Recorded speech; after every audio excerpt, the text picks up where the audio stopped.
welcome to the Infowars Nightly News. I'm your host, Jakari Jackson. This is what we have in store for you on this May 14th, 2013 edition. Tonight, the White House says it had no idea the DOJ seized the AP's phone records. I see nothing. I know nothing. Plus, Matt Drudge says we should assume that all communications are being monitored. And a hot mic reveals lawmakers' intent to confiscate guns. That's up next on the Infowars Nightly News. And welcome back. Top story headline. The White House says it had no idea the DOJ seized the AP's phone records. Now, this is the same White House that said that they had no idea about Operation Fast and Furious. They have no idea about the current situation in the Benghazi hearings. They just don't know anything. And I'm not saying anybody in the White House is directly responsible for any one particular thing, but these things are really starting to add up on them, and I do think Mrs. Clinton had more than a little bit to do with Benghazi. I'll just throw that out there. Let's go ahead and take a look at the article here. Other than press reports, we have no knowledge of any attempts by the Justice Department to seek phone records of the AP. The White House press secretary, Jay Carney, told reporters in New York Monday night, "We are not involved in decisions made in connection with criminal investigations, as those matters are handled independently by the Justice Department." And at this point, we cannot prove otherwise, but my deal with the White House, they just don't want to hold anybody accountable. You don't know about Fast and Furious, you don't know about Benghazi, maybe you weren't directly involved, but I'm pretty sure you have the resources if you quit taking, $7 million vacations and playing golf every 2 or 3 days to actually get some work done. So hopefully we can get something done on that front. Now let's go to this updated response from the AP, and you can see it right there on your screen. Let's scroll down. This is something from the president and CEO of the Associated Press. "We appreciate the DOJ's prompt response, but it does not adequately address our concerns. The letter simply restates the law." And let's scroll down a little bit further. "Rather than talk to us in advance, they seized these phone records in secret, saying that notifying us would compromise their investigation." Now, this supposed investigation took place, I guess, about a year or so ago. An AP story dealt with some sensitive information, so the DOJ took the initiative to go out. Well, I want to say seize the initiative, may have in fact broken the law, to go out and take the phone records of AP reporters, I believe about 20 or so, monitoring their phone conversations, who they called, the length of those conversations. But as of yet, I guess they've yet to divulge if they recorded the content of those phone calls. I don't know why you would go through all this trouble of tracking the calls, who they called, the duration of the calls, and not record the content. It sounds pretty silly to me, but that's the bridge that they are trying to sell you. Let's go on to another guy who knows a little bit about the media. That is Matt Drudge, and he had this to say. He said, "Assume all communications are being monitored." And this is a tweet from Mr. Drudge. There you go. That's a nice graphic right there. All right, let's go to the tweet from Mr. Drudge. "Warning to reporters and sources. Assume all your communications are being monitored. Time to move back to the parking lot." And that reference that he made is a Watergate reference. You can see it. Maybe we can go back to that full screen. I actually quite enjoy that. Yeah, move back to the parking lot. That is a Watergate reference. So if you're not too up on that, I definitely encourage you to look into the Watergate scandal. Now let's move on to some different news, some CIA news. CIA agent intercepted in Moscow by FSB. Now this agent was allegedly trying to recruit another officer. So let's go ahead and take a look here. Possessions said to be in Mr. Fogel's are laid out on the table. They include a sum of money in 500 euro banknotes and 2 wigs, one of which he was apparently wearing at the time of his detention. FSB counterintelligence agents detained a CIA staff member who had been working under the cover of a third political secretary of the U.S. Embassy in Moscow. As of the moment of his detention, special technical equipment was discovered, written instructions for the Russian citizen being recruited, as well as a large sum of money and the means for altering appearance. So it seems like a very bizarre thing. This guy has multiple wigs. That's pretty laughable in itself. But to talk about the CIA recruiting people, this is not uncommon. As a matter of fact, I believe it was April 29th, myself and David Knight had a chance to talk with Cannibal Edmonds on the Alex Jones radio show. So I definitely encourage you to go and look at that interview on PrisonPlanet.tv or even on YouTube. April 29th, Cannibal Edmonds broke down how the CIA actually goes about recruiting new recruits, not just CIA, but other organizations as well. If they want you to be a patsy or, you know, some type of snitch, the rings that they go through to get you in the fold. So we'll move on now. Exclusive. Shootings by Philly police soar as violent crime plummets. We have a lot of people on the streets with guns, and a lot of people who are not afraid to use guns, and a lot of them are not afraid to assault a police officer. Let's skip down to the third quote. And despite that trend, the number of suspects who actually fired on the police fell from a high of 12 in 2010 to a total of 3 in 2012, according to police statistics. The total assaults on police, regardless of whether the suspects were armed, continue their downward trend, falling from 912 to 896 last year. We only shot back 52 times. It makes me laugh just hearing it. We only shot back 52 times, said the police commissioner Ramsey.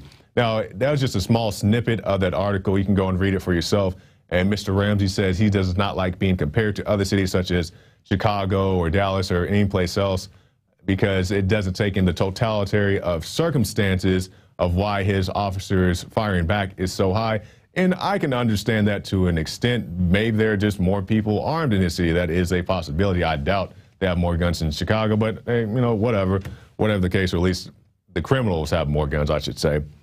But this is a situation where, if we can take a look back at the article, it says we only shot back 52 times. Now, I could be wrong on this. I'm assuming 52 times was in the year of 2012. But if we can just go one right there, and you can see people fired at the police a total of 3 times in 2012. So 3 incidents of a suspect shooting at an officer doesn't necessarily mean that they hit them.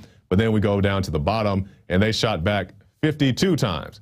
That seems largely disproportionate to me. Once again, I'm assuming that 52 number was from the year of 2012, but 3 versus 52 is a huge, huge difference. Now let's go on to a story. You guys who were watching the Alex Jones or maybe listening to the Alex Jones radio show today saw this. Oops, hot mic reveals lawmakers' intent to confiscate guns. Now, it wasn't a hot mic when I caught, well, not just me, but myself and David Knight caught the Austin City Councilman Mike Martinez saying he wants to confiscate guns. And we'll talk about that in just 1 second. But let's say I like that graphic too, whoever made that. Let's take a look at this, and we'll just show you the guilty parties involved in this hot mic clip, and then we'll go to the clip. This is Senate Majority Leader Loretta Weinberg, Assistant Majority Senate Leader Sandra Cunningham, and Senate Majority Leader Whip Linda Greenstein. So let's go ahead and take a look at that hot mic clip.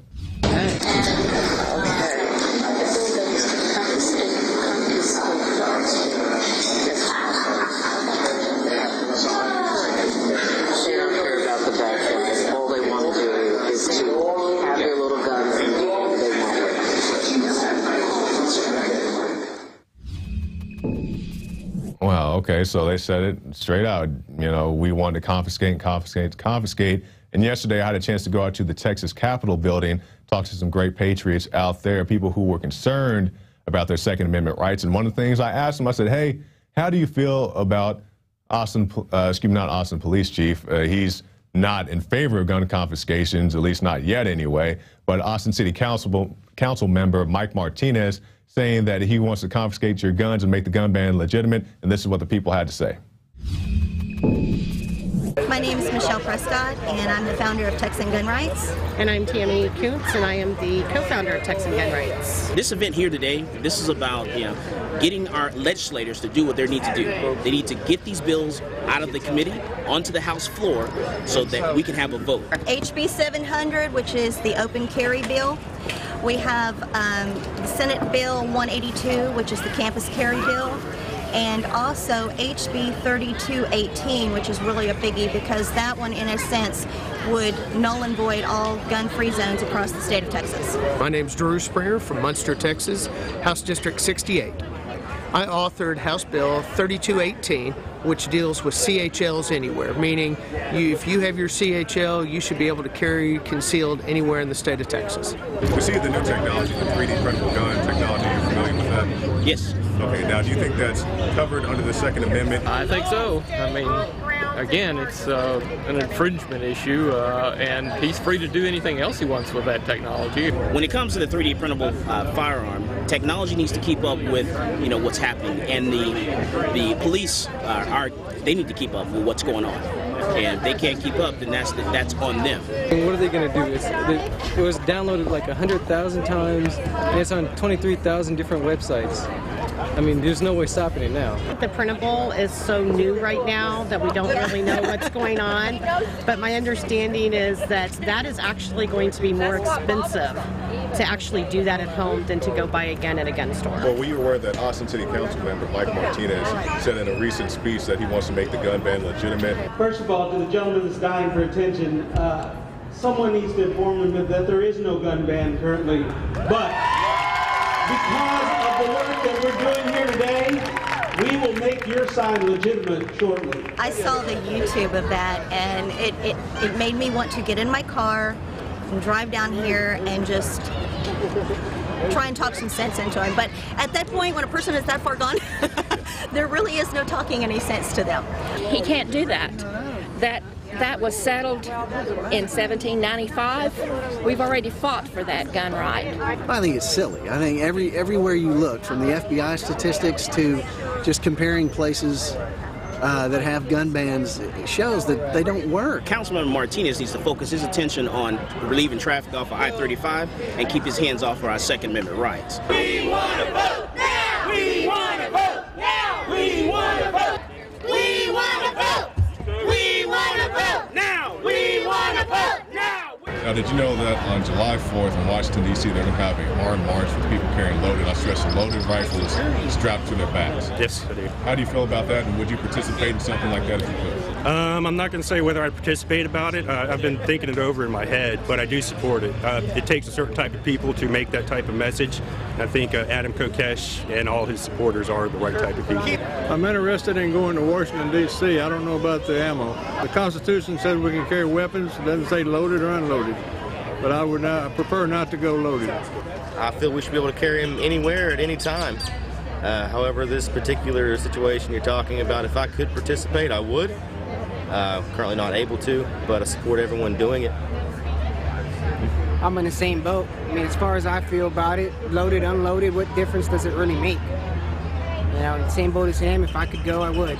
If you're going to carry it, they should be loaded. They have a purpose. They need to serve that purpose, although safely. However, I am very interested, and I will be watching the Washington event very closely. Some things need to change, and it's time to change. You can only afford to lose freedom one time.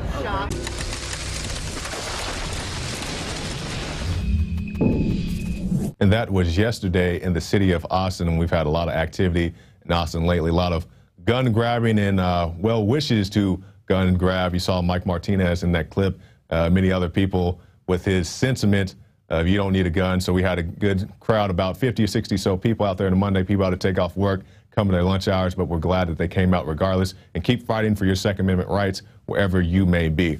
Now, we will caution you about this next clip.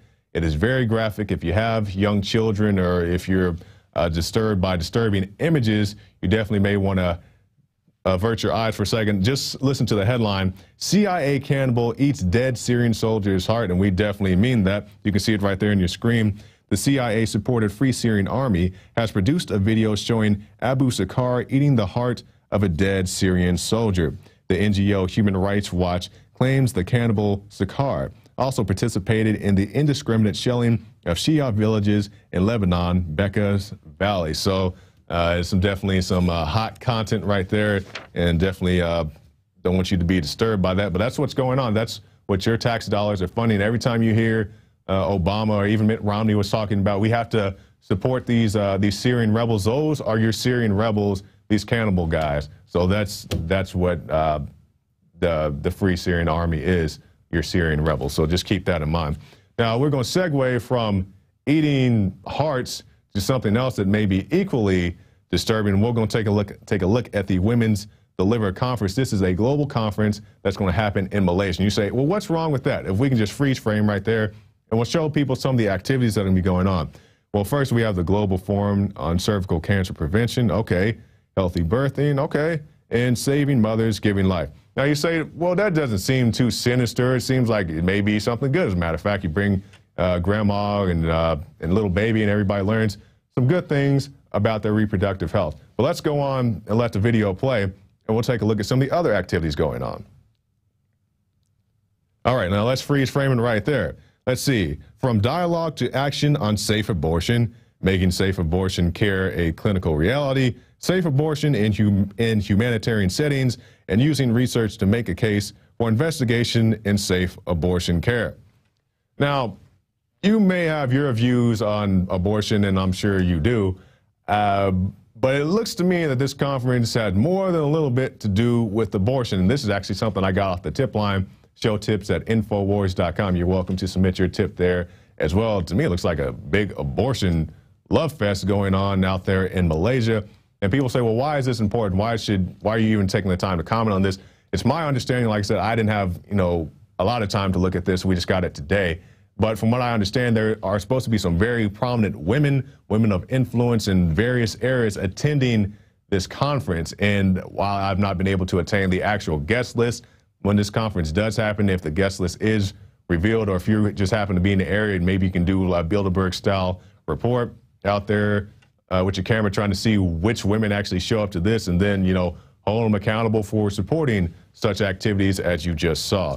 Now, we'll move on from an international abortion clinic to a local one. Now, this is talking about the Philadelphia abortionist. Yeah, you can see him right there, the guy right there. Philadelphia abortion doctor guilty of murder in late-term procedures. Convicted Monday of 3 counts of first-degree murder. His lawyer, Jack McMahon, argued that movements that witnesses testified to observing, a jerked arm, a cry, swimming motions, were just mere spasms. They raised questions about the ethics of late-term abortions. Simply put, they ask why a procedure done to a living baby outside the womb is murder, but destroying a fetus of similar gestation before delivery can be legal.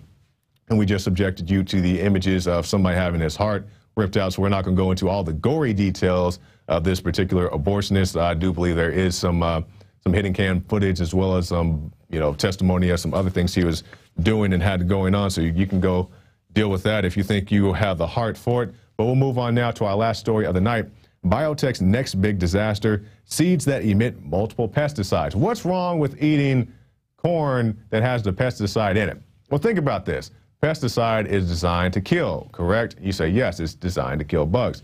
Great. Now, let's say you live in Nebraska and you have corn on your plate every night. So if it kills bugs and you eat this day in, day out for however many years you may be blessed to have, at some point it's probably going to make you sick. At least that's my logic, that eating poison makes you sick, but not everybody agrees with me. Let's take a look at this article from John Rappaport. And that's aside from the evidence that the biotech's next big thing may be doomed to fail. GMO seeds are hitting a bug-covered wall. In the same way they don't have to build even more destructive H-bombs, they don't have to play roulette with the human body and brain. Translation, the 7 billion people of Earth are guinea pigs in a vast corporate experiment. Now, this is talking about, of course, the GMOs and other things that are in your food. And for more on this, we go to a special report from Leanne McAdoo. Leanne McAdoo here with an Infowars Nightly News Alert. Now, it is no secret that corporate politics is business as usual here in the United States, but nevertheless, it's still shocking to report that the EPA has once again sided with industry lobbyists over public health by approving the use of a highly toxic pesticide linked to large-scale honeybee deaths. Now, this approval comes just after the EU outright banned the use of the same pesticide. The EU vote comes after significant findings by the European Food Safety Agency that these pesticides pose an unacceptable risk to bees and their use should be restricted. Along with habitat loss and pathogens, a growing body of science points to neonicotinoid pesticides as a key factor in drastically declining bee populations. Hey, it's not safe enough for the Europeans, just give it to the Americans. They're totally cool with stuffing their faces with our lab-created cancer cuisine. Now, the USDA did a similar report but they totally downplayed the link between pesticides and colony collapse disorder, saying they needed time for more research. Now, this time allowance is totally inconsistent with what their report had to say about the honeybee crisis. Currently, the survivorship of honeybee colonies is too low for us to be confident in our ability to meet the pollination demands of U.S. agricultural crops. So you're certain that our honeybee population will not be able to pollinate our crops, yet you authorize the use of a pesticide for the next 5 years that's going to directly harm them. So how are we supposed to sustain our agriculture here in America? Oh, wait. That's right. Harvard roboticists are already developing swarms of tiny robot bees that can pollinate the dystopian fields of genetically modified crops. Well, thank goodness. Now we won't have to go totally hungry after Monsanto destroys our natural food supply. Thanks, guys. Now, if you're looking for any more reason to get totally fired up about Monsanto, we have a bunch of really great DVDs at the Infowars store. The World According to Monsanto and Farmageddon are both excellent documentaries to educate yourself on the threat to our food supply. Also, check out my report on the March Against Monsanto, happening around the world on May 25th. It's not too late. We can still protect our food sovereignty. I'm Leanne McAdoo, and this has been an Infowars Nightly News Alert. A great report from Leanne. She actually has a fan page on Planet Infowars now. I definitely suggest you go and tell her that you want her to participate in the fan page and tell her to use a real name so we don't have trolls and fake Leannes out there. So that one's for you, Miss McAdoo. Now that's it for this news portion. Let's go to our quote of the day. This from Abraham Lincoln himself. Nearly all men can stand adversity, but if you want to test a man's character, give him power. Now, I have mixed feelings about Mr. Lincoln. He also had the internment camps for his political prisoners and so on. So I'm not saying he's the greatest president ever, but, you know, that's a very good quote right there. So that's it for the news portion. We'll be back after this with George Barnes. He's one of the participants in the Paul Revere contest. He's going to tell us about chemtrails. But first, if you'd like to support this broadcast and you wanted to see it continue, go to PrisonPlanet.tv and get yourself a 15-day free trial. A lot of great stuff. You can see it right there. The door-to-door, get out of your house in Boston that never happened, according to many of the other mainstream. But that's it for this portion, and stay tuned after this break. We'll be back with George Barnes. The important thing about the Pro 1 filter today is that the material we use for removing fluoride and other heavy metals now will remove the latest form of fluoride called hydrofluorosilicic acid. There's no other fluoride reduction filter out there that will remove that type of fluoride. And it's extremely important because today we're hearing more and more cities are using that form of fluoride. We've been having medication forced on us through the water system for quite a while. Most people don't realize it. Most people don't realize the negative effects of fluoride. There's a wide range of health effects that are attributed to fluoride. Bottom line, why should somebody get this new Pro 1 Pro Pure filter? The reason to buy the Pro 1, it's an all-in-one filter. It's convenient, easy to use. It doesn't require the add-on fluoride filter. And in addition, this filter removes the latest form of fluoride called hydrofluorosilicic acid.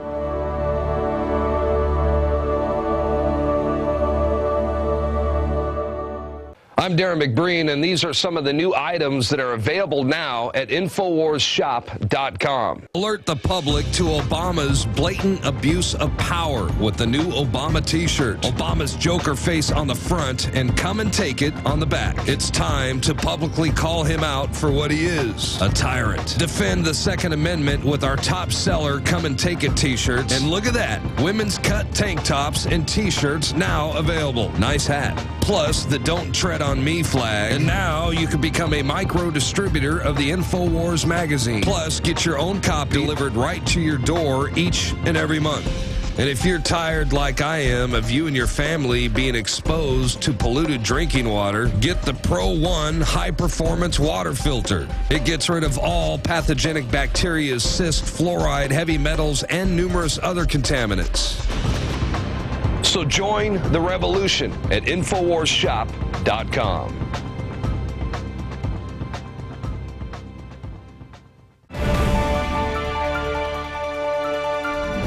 And welcome back.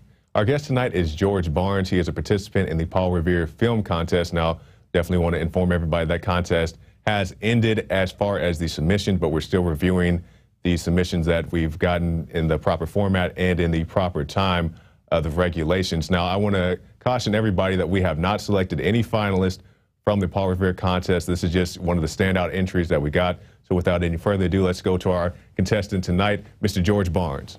All right, thanks for joining us, George. Hi, thank you. All right, now, George, tell us, first of all, how did you hear about the Paul Revere contest and what prompted you to make a video about this topic? Well, what prompted me to make a video about the topic was I came across the topic by accident. I am a professional photographer. That's what I do. And I was testing some time-lapse equipment, and when I made a mistake in processing the footage. At the end of the day, I was just testing the camera, shooting the sky. So when I played the footage backwards, I saw that the entire overcast sky, when played backwards, was in fact being created by military jets flying in a grid pattern over my house. So that was pretty troubling. And like I say, I'm a commercial photographer, and we have a news producer. So I asked her to look into it, and almost instantly, the geoengineering topic came up. So it was really troubling. I spent the next several months researching the topic and doing some science, because I wasn't understanding like and I just wanted to get more science-based, because I'm a factual science-based guy just in general. So that's the way to be, especially with a topic that can be very controversial, as you explored in your film. And that's probably why I want to go first off. We hear the term chemtrail, we hear the term contrail, and you've also had another term that you had in your videos called stratospheric aerosol. Is that correct, sir? Stratospheric aerosols is what they are. Chemtrails is really, it's a slang word. It's just kind of a generic expression, but when you actually dive into the literature and the research, you see that persistent contrails is in all the government literature and all the science literature. Stratospheric aerosol spraying,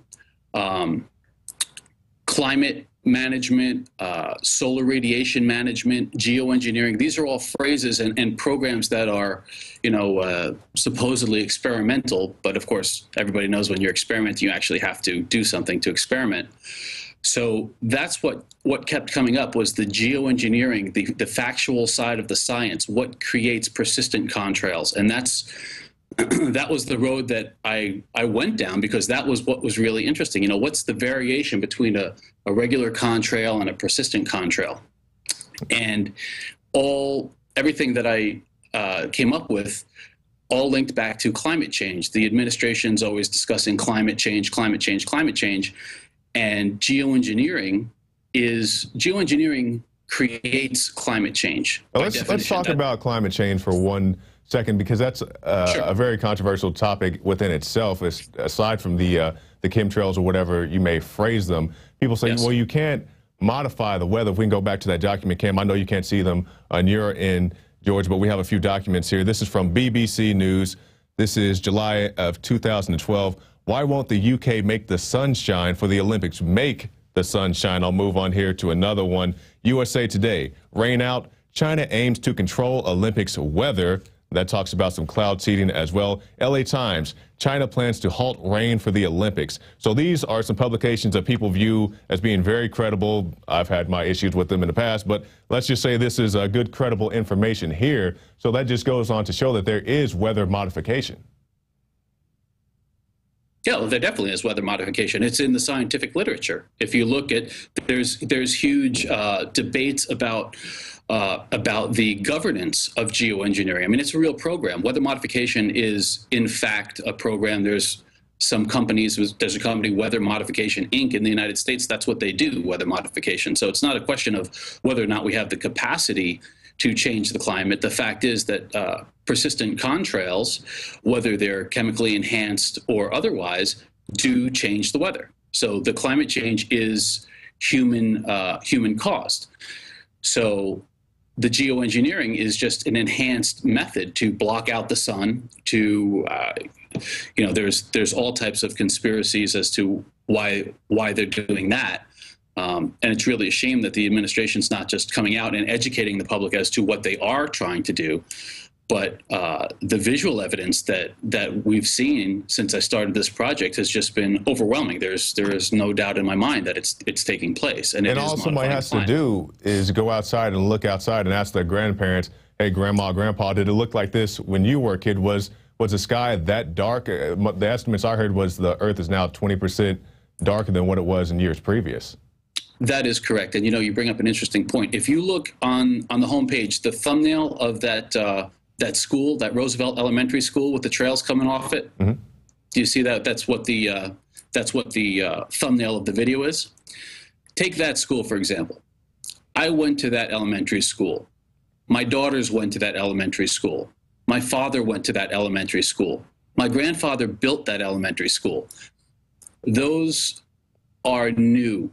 Those lines in the sky, that path, that flight path, that's coming out of the military Air Force base there. I think it's the National Guard base, Stewart, in Stewart. What's it called? Stewart Military Base. What city is that? What city is that? It's right outside of Newburgh, New York. That's where the Air Force base is. Right. That school is in River Edge, New Jersey. Okay. And what's funny is if you turned around 180 degrees, you get the flight path of Newark Airport. Now, on that particular day, which was, I don't know, maybe 3 weeks ago, I could see these planes coming out of the military base. And when I turned around, there was not one trail coming out of Newark Airport. Now, I mean, Newark Airport, the flights are every, 90 seconds? Right. And there's no trails out of that. So it's just the visual evidence that it's occurring is just overwhelming. It's not atmospheric. I've got pictures that I see planes creating these condensation trails and other planes not creating the condensation trails, actually flying through. So how can one plane be making it and then another plane not? And you pointed that out in your video, and I'm very glad you brought up that point, because I don't know if we can scroll to it in time, but if you're a viewer, you can go and watch his video. And in the video, just like I said, he has the contrails up in the sky, chemtrails, whatever you want to call them, and a plane flies through and leaves a clear path of where the plane flew. Now, from your experience and your research, when a plane flies through a normal cloud, does it leave that kind of a trail? No, it doesn't.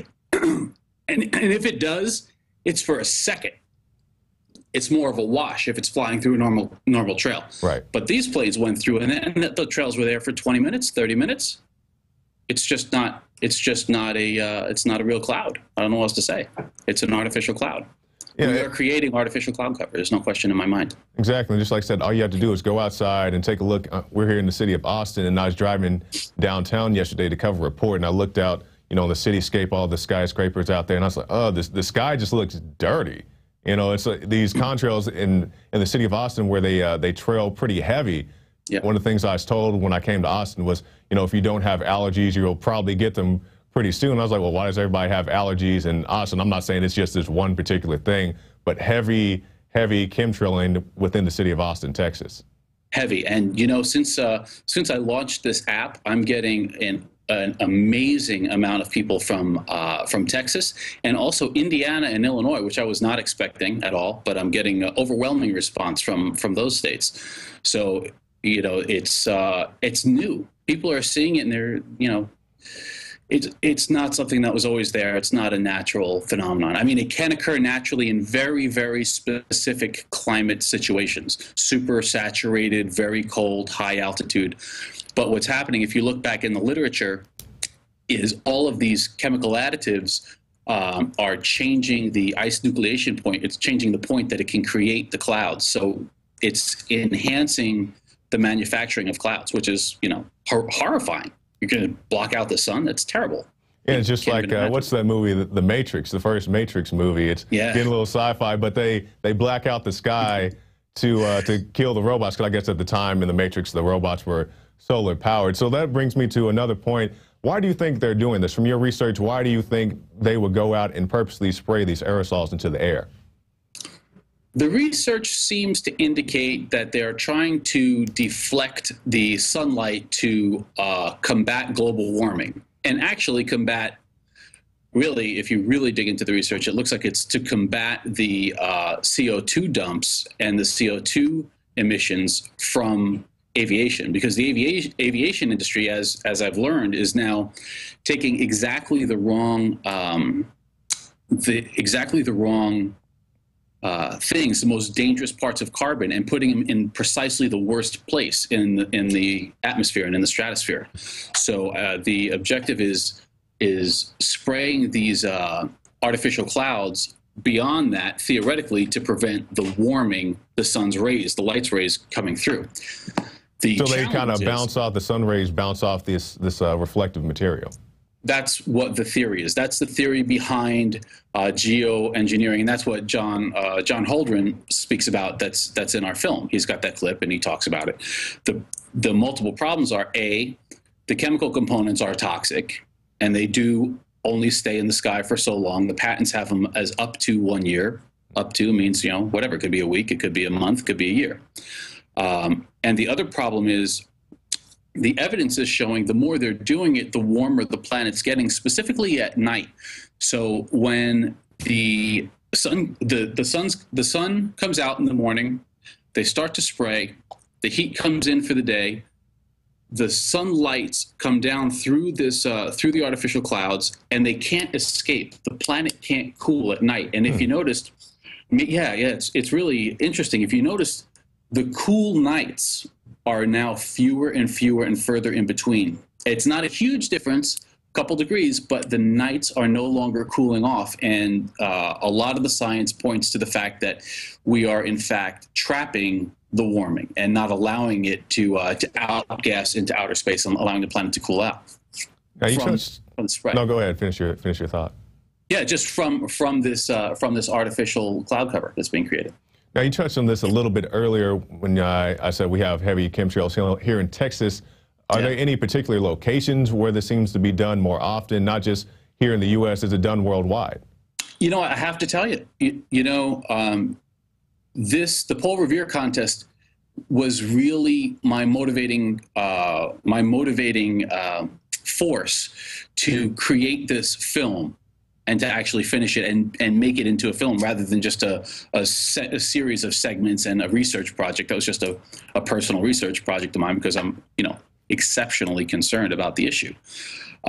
So beyond that, making the mobile app to actually document where it's going on has only been out. I mean, the global version's only been out for 2 days. So I don't really know. I don't have enough data yet, but it's coming in. We're getting 500-600 people a day from around the world sending things in now. All right, and you mentioned your app, so tell us a little bit about that. It's called the Skyder Alert. Skyder Alert. Okay, the app is a breakthrough tool for any type of activism. What I had thought about is, okay, so you make a documentary, you make a fantastic documentary. Now what? You educate the people. That's great. It's a great start. But when it comes to what can the people actually do about it, it's pretty limited. I mean, you can call your legislator, you can try and find who they are or where they are, but as we know, that's complicated too, especially if you're not in your hometown. I mean, how many times you go into, or whatever, you go to a vacation in Kansas, you don't know who the governing people are there, but they are responsible for your safety. They have that responsibility. So what the app enables you to do is when you see the geoengineering taking place in the sky, or even the persistent contrails, or whatever you'd like to call it, chemtrails, whatever, you take a picture of it, and the app auto-populates the appropriate legislators, the representative from the U.S. House, the two senators, the governor, and a couple other media contacts that are reporting on the same issue in that area, wherever you are. That's a very useful tool. It's a very useful tool, and what I'm seeing is it can be utilized for any type of initiative. When you see some other type of environmental dumping happening, who would you call? How would you know who to contact? Child abuse. I mean, any type. Beyond anything way beyond spraying in the skies. I know that's what your app is set up for, but it can be a very useful tool. I see report a bank theft, hey, I just saw Ben Bernanke here saying he wants to take some more of our money away. But we're about out of time. George, can you give us your closing thoughts? My closing thoughts, yes. My closing thoughts, the administration is going to push the climate change agenda. They're going to talk about it more and more, and it's important that people understand geoengineering and the realities of it. And we just need more transparency from the government because it's a very, very dangerous project. When you block the sun, there are a host of other side effects. And the app hopefully will bring awareness to the entire world about this geoengineering issue. And it's nice to have it tied back into the film, and it's great to be tied back into your film contest, because I think your contest is awesome. I think it's great. Thank you, sir. Can you tell us the name of your video on YouTube? Yeah, the video is called Look Up. Really simple. Look Up, Operation Paul Revere is the title, but it's just because we want people to look up. And the app is called Skyder Alert, all one word. And that's it. When you send it, you are, in fact, sending a Skyder Alert. And a petition and the evidence goes directly to the government. If nothing else, I think it'd be good to make people address the issue. You have so many people who don't want to address it. They don't want to be seen as kooky or whatever the situation may be, and now they actually have to address it. Right, they have to address it. And, and I don't know where that number is as far as, like, people bringing it up. Is it 5,000 people? 50,000 people, 5 million people, but there's no doubt in my mind that there is a number of people. When we have a certain number, we will get attention from the administration, and they're just going to have to come clean on the program.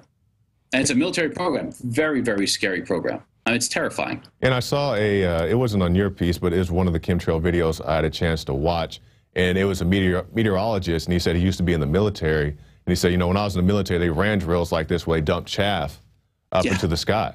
I saw that too. And it's, it very much concerns me, like you pointed out in your film, what happens when this stuff hits the ground and you show that water, that dirty water. And also, we didn't even touch on this, but Monsanto has aluminum-resistant seeds, and it's come out that a lot of these condensation chemtrails, whatever you want to call them, have aluminum in them. So, you have the problem action solution where Monsanto is already ready for these aerosols to hit the ground. That's correct. And, the key ingredient is aluminum. They talk about it. It's in the patents. And it's funny. I did a toxicology test on my hair. And I'm aluminum toxic. I have 2 girls. They're high in aluminum. They're high in lead. They're high in mercury. They're high in strontium. It's all the same ingredients that are in the patents. And that's really troubling. That foam, did you see the pictures of the foam? Oh, yeah. In the video? Oh, yeah. All right. That's in watersheds. I was filming at watersheds. I was upstate New York. Yeah. That was at when you see that shot of the Delaware intake. Mm-hmm. I just turned the camera 180 degrees and clicked off the sign so I know where I was. Wow. I was at that is the main water feed for the city of New York. And it's funny, when people say, well, it's just from the road or whatever. The problem was the stuff was on the car. Right. It was on me. I actually had a motorcycle on the back of the car. It was on the motorcycle seat, so it's not. That's really disgusting. I never really thought about that until I watched your video, because we always think about, this stuff affecting the soils and stuff, but, outdoor water supply, it falls into your water. It falls into the water, and in the Vermont watershed, where I saw that foam going, I actually have pictures of it going down, washing down the street into the catch basin that goes into the reservoir. It's going directly into the reservoir. And if these are nanoparticles, which is what all the evidence and all the documents seem to say, it's all nanoparticulate matter, which means it's very, very, very small. Like I believe it's 10 microns, which is a hundredth of the thickness of a piece of hair. You can't really filter it. Wow. Yeah. So, George, tell us one more time where we can access that app. The app is on iTunes for Apple, and it's on Google Play for Android. Awesome. All right. Thanks for joining us, George. Excellent. Thanks. And you got my number. You can call me anytime. It's developing. We're getting tremendous. It's gone hyper viral. I invented the word Skyder Alert 2 weeks ago. We're on 9,000 websites according to Google today. So awesome. Well, that's growing. It's really catching on. All right. We take care, George. We got to get on and shoot the news. But definitely excited about your app and your video, and you did great work. Fantastic. Thanks. I appreciate it. All right. Thank you. Okay. Take care. Another great contestant from Operation Paul Revere, which was exactly what Alex was trying to do. He wanted to get people out there to go out and make films. Even if you don't win the contest, it's great that you got this information out there. And I would like to stress we have not selected a winner or even finalist. So don't fret. if we haven't called you yet, and you may just end up here on the Infowars Nightly News talking about your project on the air. Now, if you'd like to learn more about chemtrails, contrails, aerosols in the air, whatever you want to call them, we have these two films right here. Why in the world are they spraying, and what in the world are they spraying? They're both available in the Infowars store. You can see them right here, two great films. If we can put up that graphic right there, yeah, you can see them right there on your store. The Chemtrails Combo Pack, and you can get that for $34.90. Two great films to show your friends and family. So that's it for this edition of the Infowars Nightly News. I'm your host, Jakari Jackson, and we'll see you tomorrow night.